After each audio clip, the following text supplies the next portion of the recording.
Chapter 3. Taking Responsibility. Although the words, taking responsibility, sound simple, the concept is neither easy to grasp nor easy to put into practice in your trading. We have all heard the words and been confronted with the need to take responsibility so many times in our lives that it is easy to take for granted that we know exactly what the phrase means. Taking responsibility in your trading and learning the appropriate principles of success are inextricably connected. You have to understand, with every fiber of your being, the ways in which you are and are not responsible for your success as a trader. Only then can you take on the characteristics that will allow you to join the select group of traders who are consistently successful in the markets. At the end of Chapter 1, I introduced the idea of stepping into a future projection of yourself. In other words, the consistently successful trader that you want to become doesn't exist yet. You must create a new version of yourself, just as a sculptor creates a likeness of a model. Shaping your mental environment.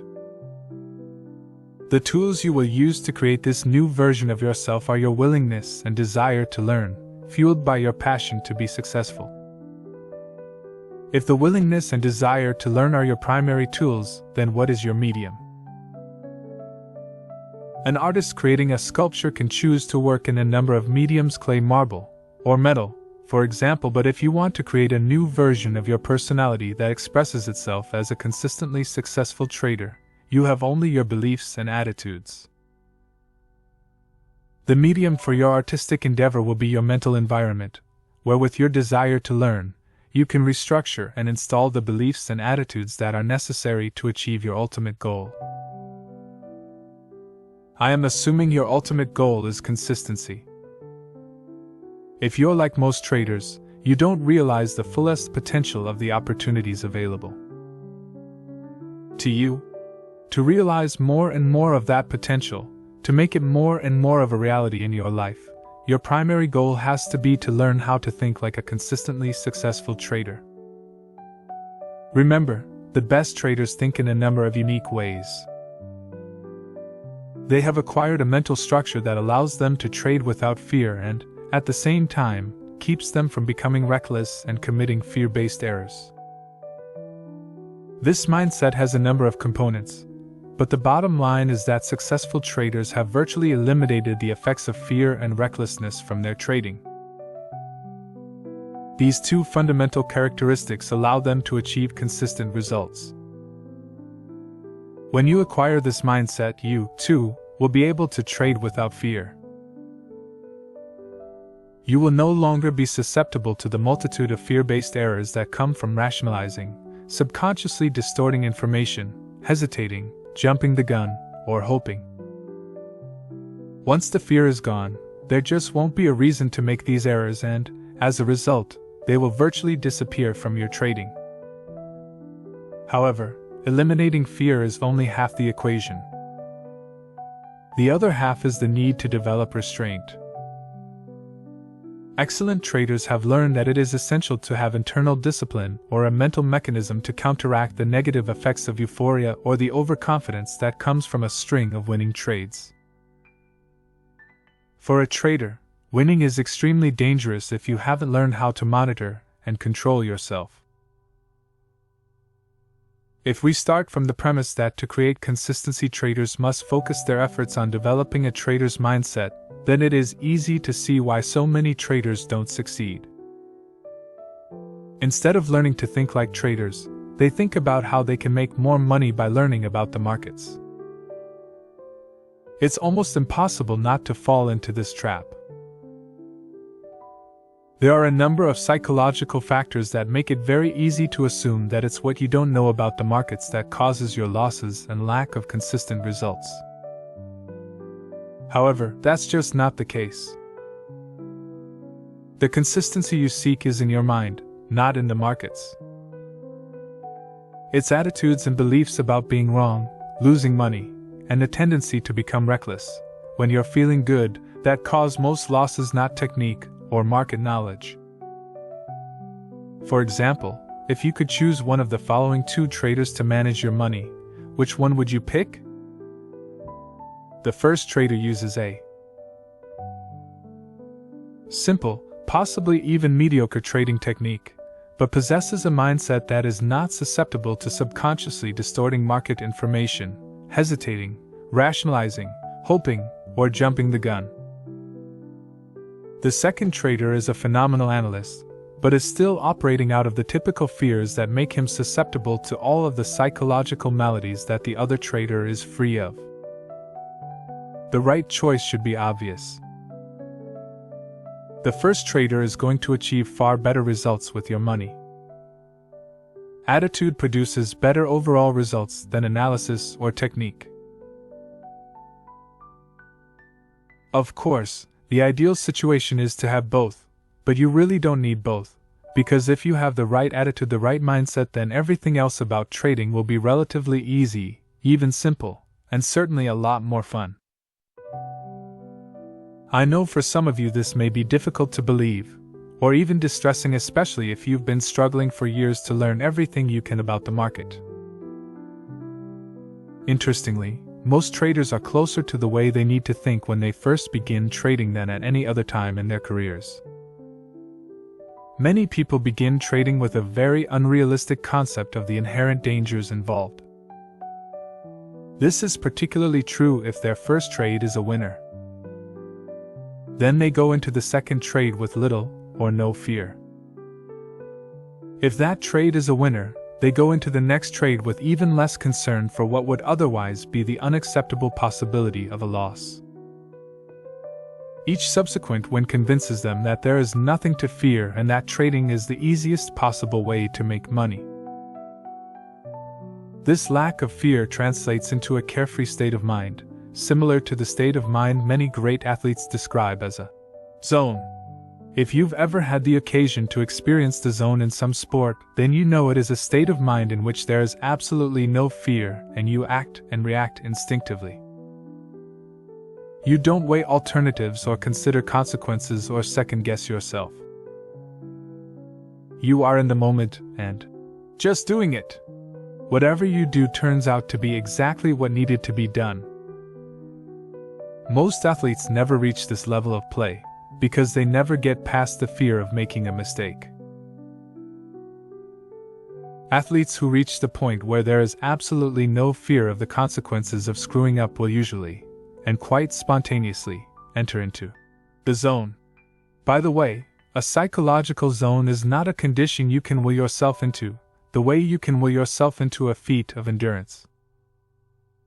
It is a state of mind you find yourself in that is inherently creative, and usually if you start thinking about your actions at a rational or conscious level, you pop right out of it. Even though you cannot force or will yourself into a zone, you can set up the kind of mental conditions that are most conducive to experiencing the zone by developing a positive winning attitude. I define a positive winning attitude as expecting a positive result from your efforts, with an acceptance that whatever results you get are a perfect reflection of your level of development and what you need to learn to do better. That's what the great athletes have, a winning attitude that allows them to easily move beyond their mistakes and keep going. Others get bogged down in negative self-criticism, regret, and self-pity. Not many people ever develop a positive winning attitude. The curious anomaly of trading is that, if you start with a winning trade, you will automatically experience the kind of carefree mindset that is a byproduct of a winning attitude, without having developed the attitude itself. I know this may sound a bit confusing, but it has some profound implications. If a few winning trades can cause you to enter into the kind of carefree state of mind that is an essential component to your success, but is not founded on the appropriate attitudes, then what you have is a prescription for extreme misunderstanding about the nature of trading that inevitably results in both emotional and financial disaster. Putting on a few winning trades does not mean you have become a trader, but that's the way it feels, because it taps us into a state of mind that only the most accomplished people experience on a consistent basis. The fact is, you don't need the slightest bit of skill to put on a winning trade, and if it's possible to put on one winning trade without the slightest bit of skill, it is certainly possible to put on another and another. I know of several people who started their trading careers with fairly substantial strings of winning trades. When you're feeling confident and unencumbered by fears and worries, it isn't difficult to put on a string of winning trades because it's easy to get into a flow, a kind of natural rhythm, where what you need to do seems obvious or self-evident. It's almost as if the market screams at you when to buy and when to sell, and you need very little in the way of analytical sophistication. And of course, because you have no fear, you can execute your trades with no internal argument or conflict. The point I am making is that winning in any endeavor is mostly a function of attitude. Many people are certainly aware of this, but at the same time, most people don't understand the significant part attitude plays in their results. In most sports or other competitive activities, participants must develop physical skills as well as mental skills in the form of strategies. If opponents are not evenly matched in the skills department, the one with superior skills usually wins. When an underdog beats a superior opponent, what's the determining factor? When two opponents are evenly matched, what's the factor that tips the balance one way or the other? In both cases, the answer is attitude. What makes trading so fascinating and, at the same time, difficult to learn is that you really don't need lots of skills, you just need a genuine winning attitude. Experiencing a few or more winning trades can make you feel like a winner, and that feeling is what sustains the winning streak. This is why it is possible for a novice trader to put on a string of winning trades, when many of the industry's best market analysts would give their right arms for a string of winning trades. The analysts have the skills, but they don't have the winning attitude. They're operating out of fear. The novice trader experiences the feeling of a winning attitude because he's not afraid. But that doesn't mean he has a winning attitude. It only means he hasn't experienced any pain from his trading activities to make him afraid. Reacting to loss. Eventually, our novice trader will experience a loss and being wrong, regardless of how positive he's feeling. Losing and being wrong are inevitable realities of trading. The most positive attitude imaginable coupled with the best analytical skills can't prevent a trader from eventually experiencing a losing trade. The markets are just too erratic and there are too many variables to consider for any trader to be right every time. What happens when the novice trader finally does lose? What effect will it have on his carefree state of mind? The answers will depend on his expectations going into the trade and how he interprets the experience. And how he interprets the experience is a function of his beliefs and attitudes. What if he is operating out of a belief that there's no possible way to avoid a loss, because losing is a natural consequence of trading, no different from, let's say, a restaurant owner incurring the expense of having to buy food? Furthermore, suppose that he has completely accepted the risk, meaning that he has considered and accounted for all of what would otherwise be the unacceptable possibilities in the market's behavior, both financially and emotionally. With these beliefs and expectations, it is unlikely that he would experience a deterioration of his attitude, and would simply go on to the next trade. By the way, this is an example of an ideal set of trading beliefs and attitudes. Now suppose that he hasn't completely accepted the risk. What if his expectations didn't take into account any market behavior other than what he wanted? From this mental perspective, if the market doesn't do what he wants, he is going to feel emotional pain. Expectations are our mental representations of how some future moment in the environment is going to look, sound, feel, smell, or taste. Depending upon how much energy is behind the expectation, it can hurt a lot when it isn't fulfilled.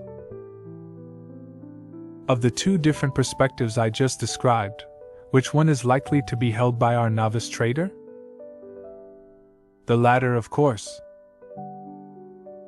Only the very best traders have acquired the perspective described in the first scenario. And, as I indicated in Chapter 1, unless these very best traders grew up in successful trading families or had super traders for mentors, virtually every one of them had the common experience of losing one or more fortunes before they realized how they needed to think in order to be consistently successful. It's a fundamental shift in attitude that accounts for their success, not some brilliant realization about the market, as most people erroneously assume. This erroneous assumption is prevalent among traders simply because very few of them really understand, at the deepest levels, just how critical a component attitude is in determining one's success. We can safely assume that after a loss, our novice trader will be in a state of emotional pain. As a result, his trading will take on a whole new quality. He'll definitely lose that carefree state of mind, but more important, he will feel that the market did this to him. The market caused him to feel the pain he is experiencing. The market took away his winning feeling by subjecting him to a loss. Notice how our trader is blaming the markets for losing, or what he didn't get. Notice, too, how natural it is to feel the way he does. Think about how many times in our lives, especially as children, we were doing something we really enjoyed, like playing with a toy or with our friends, and someone with more power and authority forced us to stop what we were doing and do something we didn't want to do. All of us have lost things, had things taken away from us, been denied things we wanted or believed we deserved, been prevented from continuing an activity we were in the middle of, or been blocked from pursuing an idea we were passionate about. The point is that in many of these situations, we did not need to take personal responsibility for what happened to us or for the pain we experienced, because we were powerless to do anything about it. We didn't choose to be forced out of a state of joy and happiness into a state of emotional pain. The decision was out of our hands, against our will, and usually quite abrupt. Even though we may have been told we were responsible for what was happening to us, we may not have believed it or understood what it meant.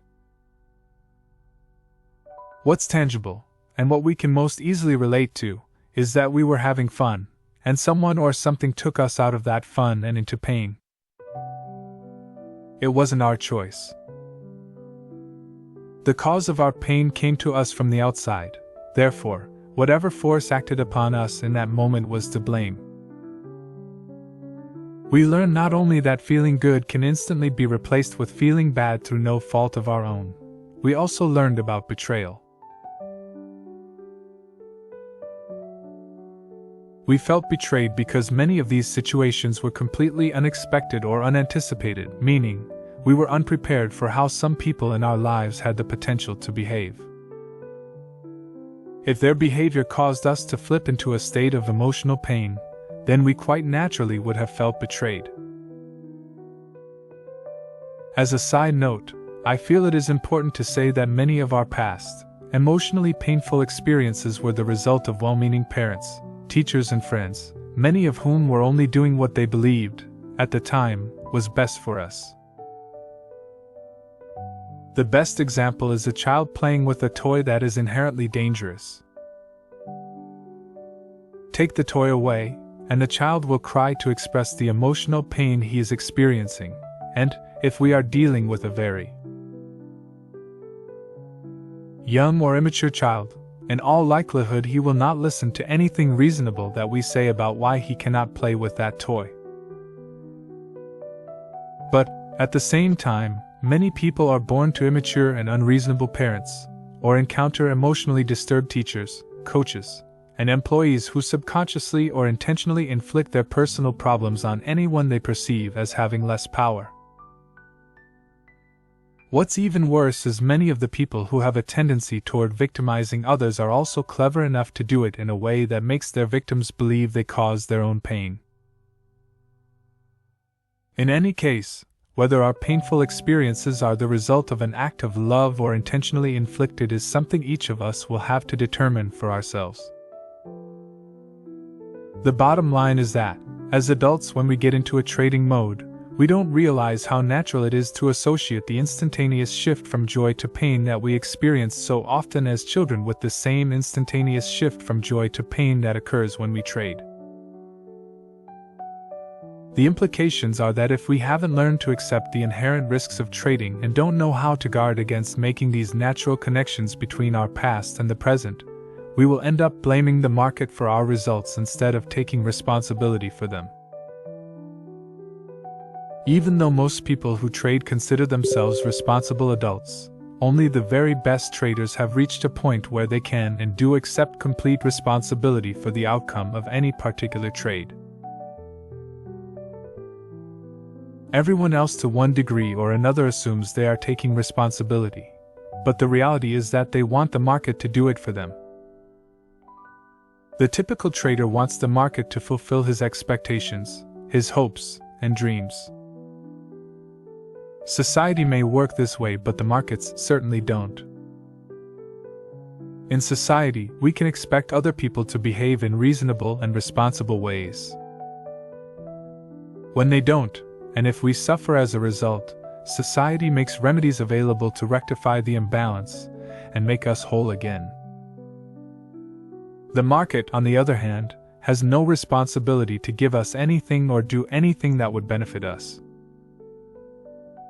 This may not be the way markets are advertised and certainly not the impression they want to project, but the reality is, every trader who participates in the markets does so for his own benefit. The only way one trader can benefit is if some other trader loses, whether the loss is in actual dollars as in a futures trade, or lost opportunity as in a stock trade. When you put on a trade, it is in anticipation of making money. Every other trader in the world who puts on a trade does so for the same reason. When you look at your relationship with the market from this perspective, you could say that your purpose is to extract money from the markets, but by the same token, the market's sole purpose is to extract money or opportunity from you. If the market is a group of people interacting to extract money from one another, then what is the market's responsibility to the individual trader? It has no responsibility other than to follow the rules it has established to facilitate this activity.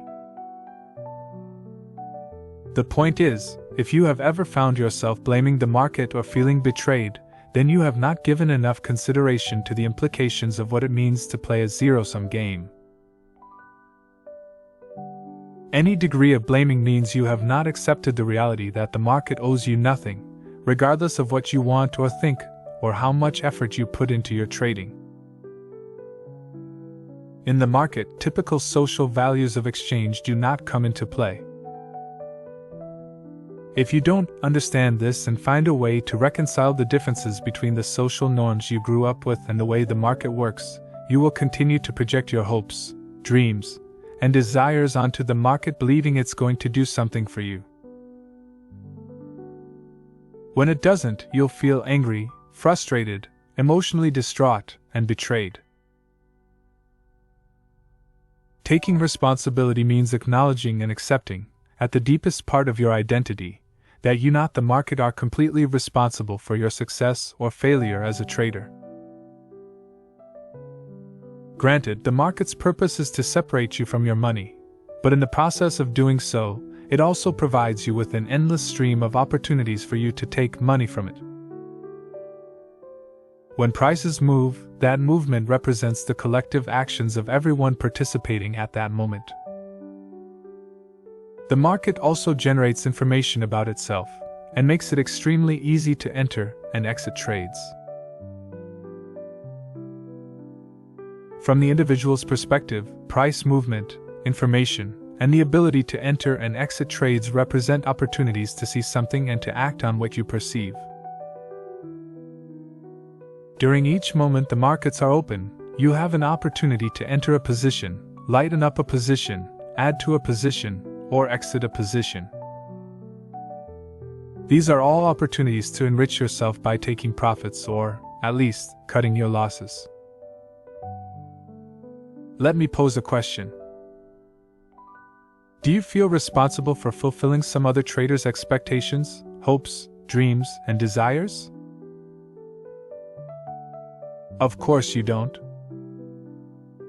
It sounds absurd to even ask. However, if you ever find yourself blaming the market and feeling betrayed, that is essentially what you are doing.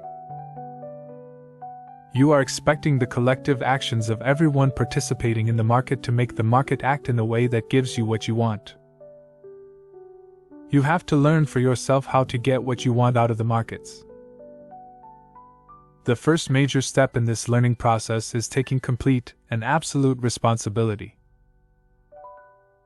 Taking responsibility means believing that all of your outcomes are self-generated, that your results are based on your interpretations of market information, the decisions you make and the actions you take as a result. Taking anything less than complete responsibility sets up two major psychological obstacles that will block your success. First, you will establish an adversarial relationship with the market that takes you out of the constant flow of opportunities. Second, you will mislead yourself into believing that your trading problems and lack of success can be rectified through market analysis. Let's consider the first obstacle. When you project any degree of responsibility onto the market for giving you money or cutting your losses, the market can all too easily take on the quality of an adversary or enemy. Losing will tap you into the same childlike feelings of pain, anger, resentment, and powerlessness that all of us felt when someone took something away from us, didn't give us what we wanted, or wouldn't let us do what we wanted. No one likes to feel denied, especially if we believe that getting what we want will make us happy. In each of these situations, something or someone outside of us prevented us from expressing ourselves in some particular way. In other words, some outside force was acting against the inner force of our desires and expectations. As a result, it feels natural to assign the market the power of an outside force that either gives or takes away. But consider the fact that the market presents its information from a neutral perspective. That means the market doesn't know what you want or expect, nor does it care, unless, of course, you trade the kind of position that can have a major impact on prices. Otherwise, each moment, each bid, and each offer gives you the opportunity to do something. You can put on a trade, take profits, or take off a loser. This is also true for those of you who are floor traders and are personally known to other floor traders, who may also know your position and, to your detriment, purposely take advantage of that knowledge. It just means that you have to be faster and more focused, or take whatever limitations you have in these areas into consideration and trade accordingly. From the market's perspective, each moment is neutral. To you, the observer, every moment and price change can have meaning. But where do these meanings exist? The meanings are based on what you've learned, and exist inside your mind, not in the market. The market doesn't attach meanings or interpret the information it generates about itself. Furthermore, the market doesn't know how you define an opportunity or a loss. The market doesn't know whether you perceive it as an endless stream of opportunities to enter and exit trades for both profits and losses at each and every moment, or whether you perceive it as a greedy monster ready and willing in any given moment to devour your money. If you perceive the endless stream of opportunities to enter and exit trades without self-criticism and regret, then you will be in the best frame of mind to act in your own best interest and learn from your experiences. On the other hand, if what you perceive in market information is painful in some way, then you will naturally try to avoid that pain by either consciously or subconsciously blocking that information from your awareness. In the process of blocking that information, you'll systematically cut yourself off from any number of opportunities to enrich yourself. In other words, you cut yourself off from the opportunity flow. Furthermore, it will feel like the market is against you, but only if you expect it to do something for you, or if you believe that it owes you something. If someone or something is against you and causes you pain, how are you likely to respond? You'll feel compelled to fight, but what exactly are you fighting? The market is certainly not fighting you. Yes, the market wants your money, but it also provides you with the opportunity to take as much as you can. Although it may feel as if you are fighting the market, or it is fighting you, the reality is you are simply fighting the negative consequences of not fully accepting that the market owes you nothing, and that you need to take advantage of the opportunities it presents by yourself, 100% and not 1 degree less. The way to take maximum advantage of a situation where you are being offered unlimited opportunities to do something for yourself is to get into the flow. The market does have a flow. It is often erratic, especially in the shorter time frames, but it does display symmetrical patterns that repeat themselves over and over again. Obviously, it's a contradiction to flow with something you are against. If you want to start sensing the flow of the market, your mind has to be relatively free of fear, anger, regret, betrayal, despair, and disappointment. You won't have a reason to experience these negative emotions when you assume absolute responsibility. Earlier, I said that when you don't take responsibility, one of the major psychological obstacles that can block your success is that you will mislead yourself into believing that your trading problems and lack of consistency can be rectified through market analysis. To illustrate this point, let's go back to our novice trader who started out with a carefree state of mind until he experienced his first loss. After winning with such ease and effortlessness, the abrupt shift to emotional pain can be quite shocking. Not shocking enough, however, to quit trading. Besides, in his mind the situation wasn't his fault anyway. The market did it to him. Instead of quitting, the great feeling that he experienced when he was winning will be fresh in his mind, and will inspire him with a sense of determination to continue trading. Only now he's going to be smarter about it. He's going to put some effort into it and learn everything he can about the markets. It's perfectly logical to think that if he can win not knowing anything, he'll be able to clean up when he does know something. But there's a big problem here that very few, if any, traders will have any awareness of until long after the damage is done. Learning about the markets is fine and doesn't cause a problem in itself. It's the underlying reason for learning about the market that will ultimately prove to be his undoing. As I said a moment ago, the sudden shift from joy to pain usually creates quite a psychological shock. Very few people ever learn how to reconcile these kinds of experiences in a healthy way. Techniques are available, but they aren't widely known. The typical response in most people, especially in the type of person attracted to trading, is revenge. For traders, the only way to extract that revenge is to conquer the market, and the only way to conquer the market is through market knowledge, or so they think. In other words, the underlying reason for why the novice trader is learning about the market is to overcome the market, to prove something to it and himself, and most important, to prevent the market from hurting him again. He is not learning the market simply as a means to give himself a systematic way of winning, but rather as a way to either avoid pain or prove something that has absolutely nothing to do with looking at the market from an objective perspective. He doesn't realize it, But as soon as he made the assumption that knowing something about the market can prevent him from experiencing pain, or can help satisfy his desire for revenge or to prove something, he sealed his fate to become a loser. In effect, what he has done is set up an irreconcilable dilemma. He is learning how to recognize and understand the market's collective behavior patterns, and that's good. It even feels good. He's inspired because he assumes he's learning about the market in order to become a winner.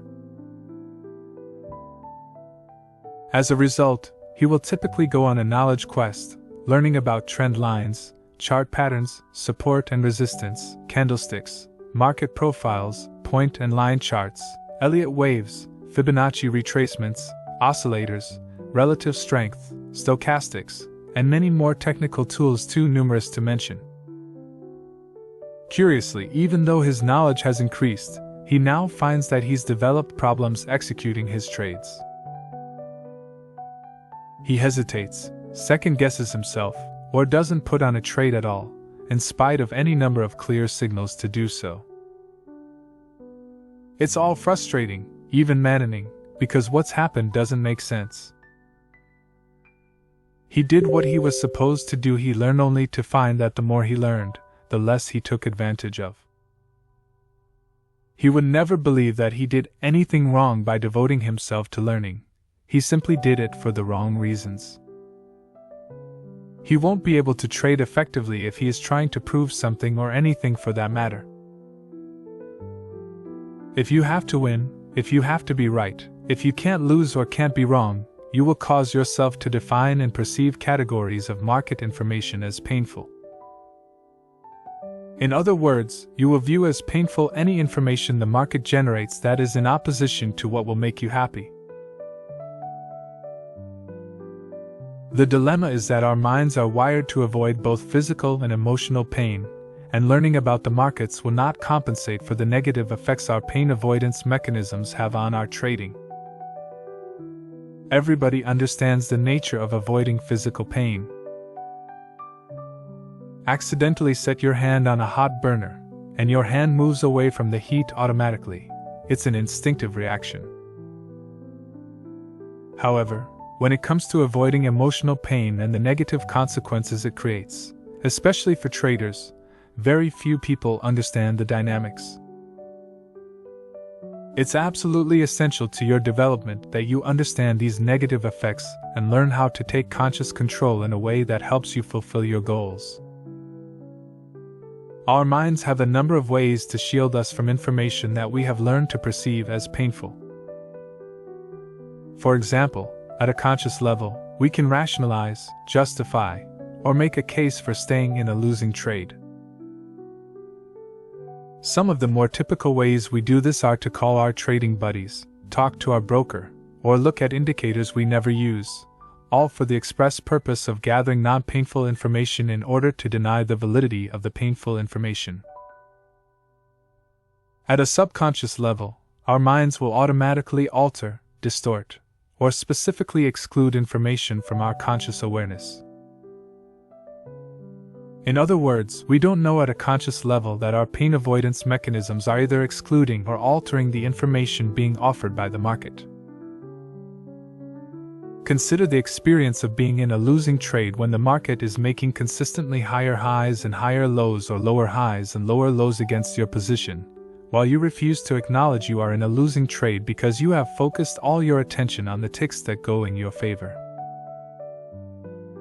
On the average, you are only getting 1 out of 4 or 5 ticks in your direction, but it doesn't matter because every time you get one, you are convinced the market has reversed and is coming back.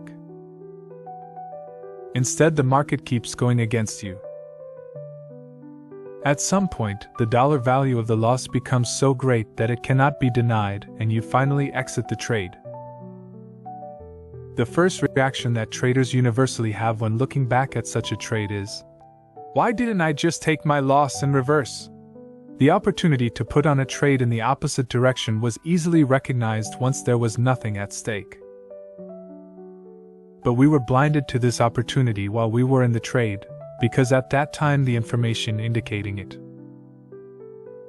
was an opportunity was defined as painful, so we blocked it from our awareness.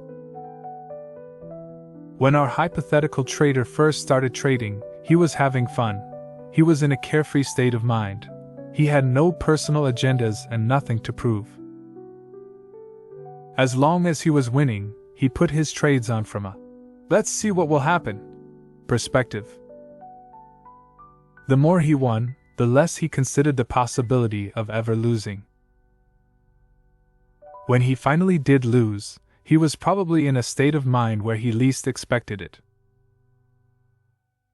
Instead of assuming that the cause of his pain was his erroneous expectation about what the market was supposed to do or not do, he blamed the market, and resolved that by gaining market knowledge, he could prevent such experiences from recurring.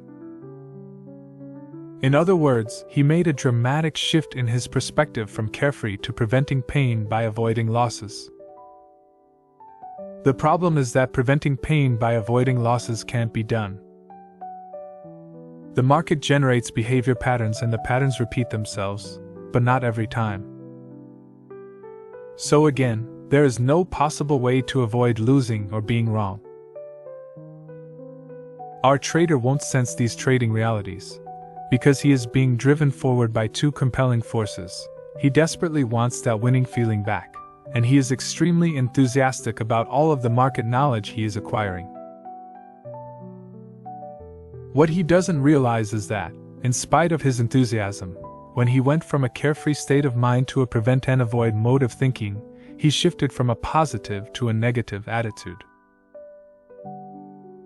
He's no longer focused on just winning, but rather on how he can avoid pain by preventing the market from hurting him again. This kind of negative perspective isn't any different from the tennis player or golfer who is focused on trying not to make a mistake. The more he tries not to make a mistake, the more mistakes he makes.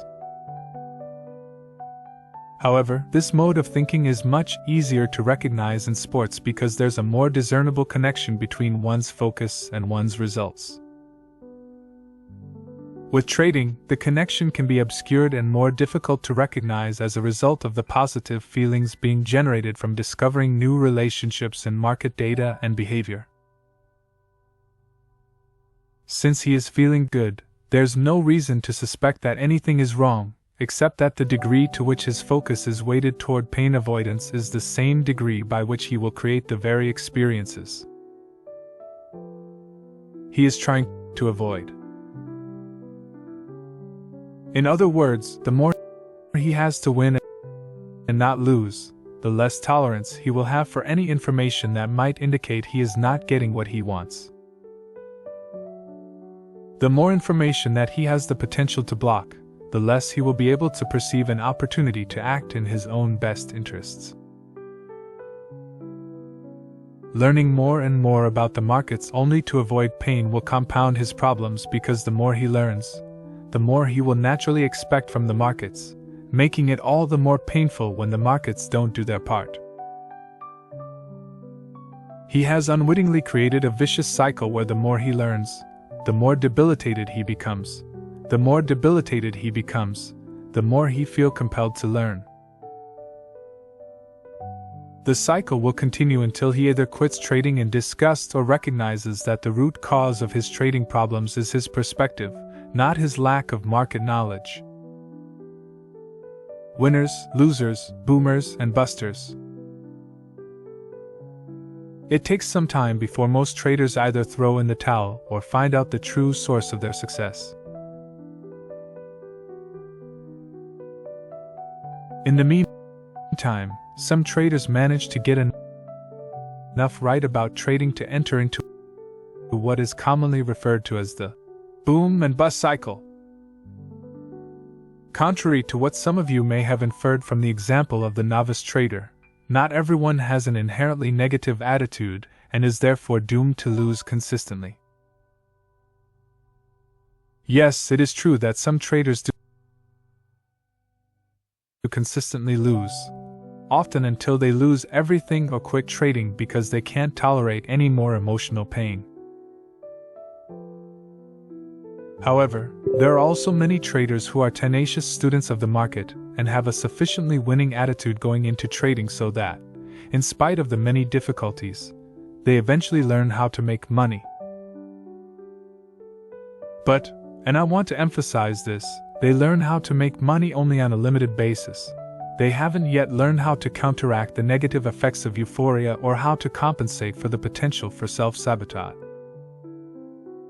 Euphoria and self-sabotage are two powerful psychological forces that will have an extremely negative effect on your bottom line. But they are not forces you have to concern yourself with until you start winning, or start winning on a consistent basis, and that's a big problem. When you're winning, you are least likely to concern yourself with anything that might be a potential problem, especially something that feels as good as euphoria. One of the primary characteristics of euphoria is that it creates a sense of supreme confidence where the possibility of anything going wrong is virtually inconceivable. Conversely, errors that result from self-sabotage have their root in any number of conflicts that traders have about deserving the money or deserving to win. It's when you're winning that you are most susceptible to making a mistake, overtrading, putting on too large a position, violating your rules, or generally operating as if no prudent boundaries on your behavior are necessary. You may even go to the extreme of thinking you are the market. However, the market rarely agrees, and when it disagrees, you'll get hurt. The loss and the emotional pain are usually significant. You will experience a boom, followed by the inevitable bust. If I were to classify traders based on the kind of results they achieve, I would put them into three broad categories. The smallest group, probably fewer than 10% of the active traders, are the consistent winners. They have a steadily rising equity curve with relatively minor drawdowns. The drawdowns they do experience are the type of normal losses that any trading methodology or system incurs. Not only have they learned how to make money, but they are no longer susceptible to the psychological forces that cause the boom and bust cycle. The next group, which consists of between 30 and 40% of the active traders, are consistent losers. Their equity curves are mirror images of the consistent winners' curves, but in the opposite direction, many losing trades with an occasional winner. Regardless of how long they have been trading, there's much about it that they haven't learned.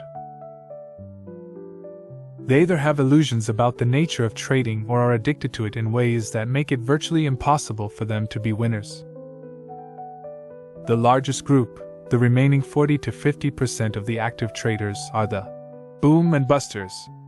They have learned how to make money, but they haven't learned there's a whole body of trading skills that have to be mastered in order to keep the money they make. As a result, their equity curves typically look like roller coaster rides, with a nice, steady ascent into a steep drop-off, then another nice, steady ascent into another steep drop-off. The roller coaster cycle continues on and on. I have worked with many experienced traders who have put together incredible winning streaks, sometimes going months without a losing day. Having 15 or 20 winning trades in a row is not unusual for them. But for the boom and busters, these streaks always end the same way in huge losses that are the result of either euphoria or self-sabotage.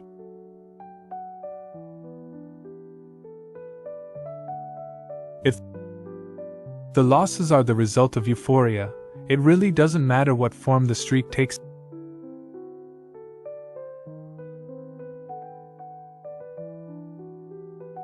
Say number of wins in a row, a steadily rising equity curve, or even one winning trade. Everyone seems to have a different threshold for when overconfidence or euphoria starts to take hold of the thinking process. However, the moment euphoria takes hold, the trader is in deep trouble.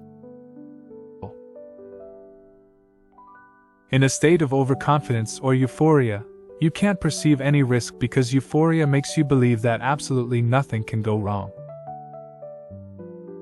If nothing can go wrong, there's no need for rules or boundaries to govern your behavior. So putting on a larger than usual position is not only appealing,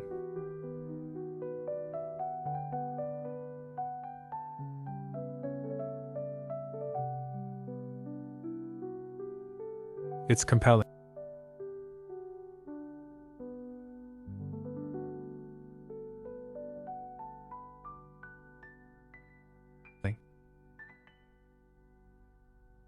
However, as soon as you put on the larger than usual position, you're in danger.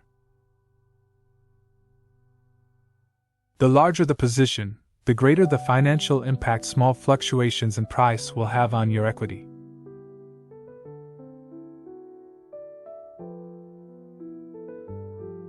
Combine the larger than normal impact of a move against your position with a resolute belief that the market will do exactly as you expect, and you have a situation in which one tick in the opposition direction of your trade can cause you to go into a state of mind freeze and become immobilized. When you finally do pull yourself out of it, you'll be dazed, disillusioned, and betrayed, and you'll wonder how something like that could have happened. In fact, you were betrayed by your own emotions. However, if you're not aware of or don't understand the underlying dynamics I just described, you'll have no other choice but to blame the market. If you believe the market did this to you, then you'll feel compelled to learn more about the market in order to protect yourself.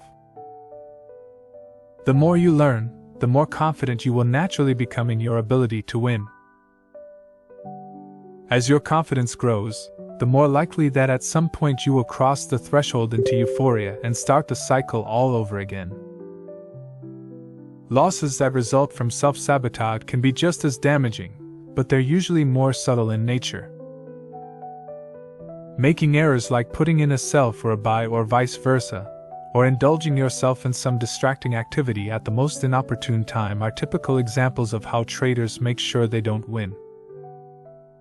Why wouldn't someone want to win? It's really not a question of what someone wants, because I believe that all traders want to win. Yet there are often conflicts about winning.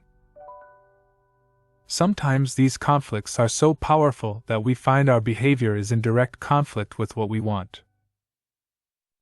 These conflicts could stem from religious upbringing, work ethic, or certain types of childhood trauma.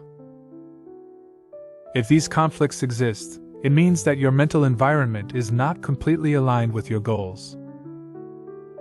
In other words, not all parts of you would argue for the same outcome.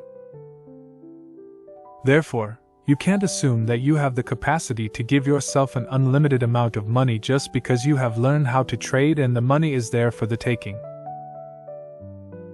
A futures broker at one of the major brokerage firms once commented that when it comes to his customers, he lives by the motto that all commodity traders are terminal, and it is his job to keep them happy until they're gone. He said this facetiously, but there is a lot of truth to his statement.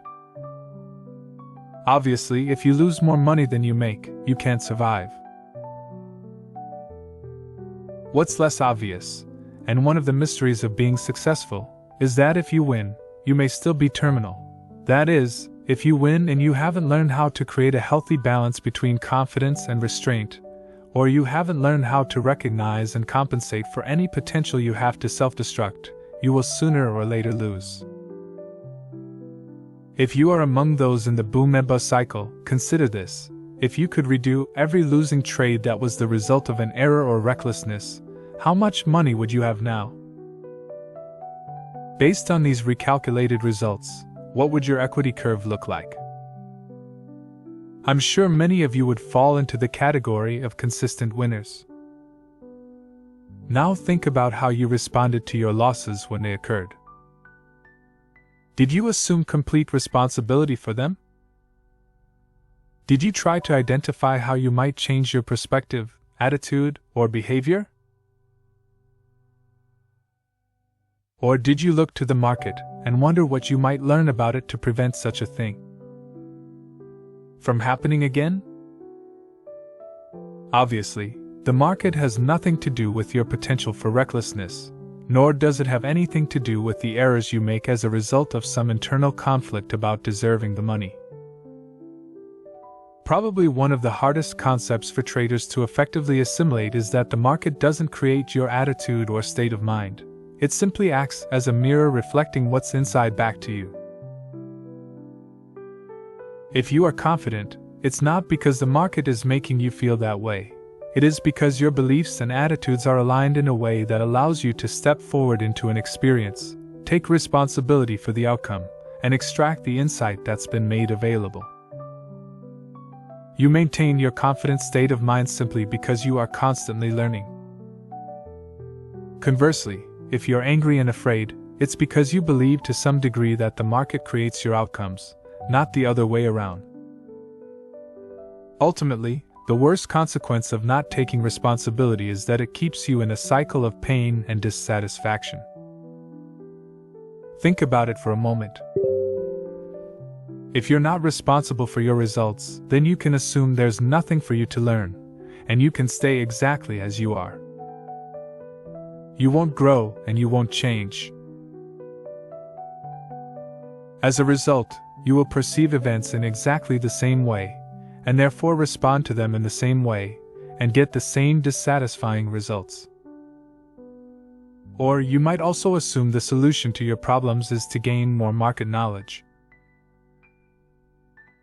It is always virtuous to learn, but in this case, if you don't take responsibility for your attitudes and perspective, then you're learning something valuable for the wrong reasons that will cause you to use what you've learned in inappropriate ways. Without realizing it, you'll be using your knowledge to avoid the responsibility of taking risks. In the process, you end up creating the very things you are trying to avoid, keeping you in a cycle of pain and dissatisfaction. However, there is one tangible benefit to be gained from blaming the market for what you wanted and didn't get. You can temporarily shield yourself from your own harsh self-criticism. I say temporarily, because when you shift responsibility, you cut yourself off from whatever you needed to learn from the experience. Remember our definition of a winning attitude: a positive expectation of your efforts with an acceptance that whatever results you get are a perfect reflection of your level of development and what you need to learn to do better. If you shift the blame in order to block the painful feelings that result from beating yourself up, all you've done is put an infected band-aid on the wound. You may think you have solved the problem, but the problem is only going to resurface later, worse than before. It has to, simply because you haven't learned anything that would cause you to make the kind of interpretations that would result in a more satisfying experience. Did you ever wonder why leaving money on the table is often more painful than taking a loss? When we lose, there are any number of ways in which we can shift the blame to the market and not accept responsibility. But when we leave money on the table, we can't blame the market.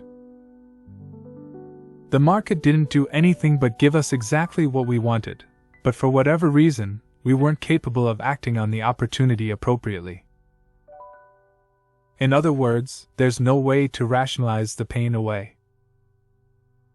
You are not responsible for what the market does or doesn't do, but you are responsible for everything else that results from your trading activities. You are responsible for what you have learned, as well as for everything you haven't learned yet that's waiting to be discovered by you. The most efficient path to discovering what you need to be successful is to develop a winning attitude, because it's an inherently creative perspective. Not only does a winning attitude open you up to what you need to learn, it also produces the kind of mindset that is most conducive to discovering something no one else has experienced. Developing a winning attitude is the key to your success. The problem for many traders is that either they think they already have one, when they don't, or they expect the market to develop the attitude for them by giving them winning trades. You are responsible for developing your own winning attitude. The market is not going to do it for you, and I want to be as emphatic as I can. no amount of market analysis will compensate for developing a winning attitude if you lack one. Understanding the markets will give you the edge you need to create some winning trades, but your edge won't make you a consistent winner if you don't have a winning attitude. Certainly, one could argue that some traders lose because they don't understand enough about the markets, and therefore they usually pick the wrong trades. As reasonable as this may sound, it has been my experience that traders with losing attitudes pick the wrong trades regardless of how much they know about the markets. In any case, the result is the same: they lose. On the other hand, traders with winning attitudes who know virtually nothing about the markets can pick winners. And if they know a lot about the markets, they can pick even more winners. If you want to change your experience of the markets from fearful to confident, if you want to change your results from an erratic equity curve to a steadily rising one, the first step is to embrace the responsibility and stop expecting the market to give you anything or do anything for you. If you resolve from this point forward to do it all yourself, the market can no longer be your opponent. If you stop fighting the market, which in effect means you stop fighting yourself, you'll be amazed at how quickly you will recognize exactly what you need to learn, and how quickly you will learn it. Taking responsibility is the cornerstone of a winning attitude.